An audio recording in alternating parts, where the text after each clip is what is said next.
હવામાન વિભાગની આગાહી વચ્ચે દાહોદ જિલ્લાના વાતાવરણમાં એકાએક પલટો આવ્યો છે અને પલટો આવતાની સાથે જ ગ્રામ્ય વિસ્તારોમાં મેઘરાજાની ધમાકેદાર એન્ટ્રી પણ થઈ ગઈ છે।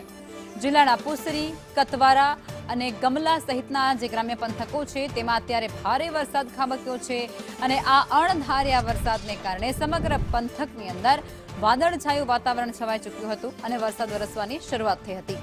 પહેલા તો અસહ્ય ગરમી પડી હતી અને ત્યારબાદ ઠંડક પ્રસરતાની સાથે ધરતીપુત્રોમાં પણ ભારે ખુશીનો માહોલ જોવા મળી રહ્યો છે અને સ્થાનિક રહેવાસીઓ છે તે પણ અત્યારે ખૂબ ખુશખુશાલ જોવા મળી રહ્યા છે, કારણ કે ભારે ઉકળાટ, ગરમી અને અસહ્ય બફારો ત્યાં લોકો સહન કરી રહ્યા હતા અને ત્યારબાદ એકાએક વાતાવરણમાં પલટો આવે છે। આકાશ એકાડા ડિબાંગ વાદળો સાથે ઘેરાઈ જાય છે, ઠંડા પવનો ત્યાંથી વહેવાના શરૂ થઈ જાય છે અને વરસાદ પણ વરસવાની શરૂઆત થઈ જાય છે।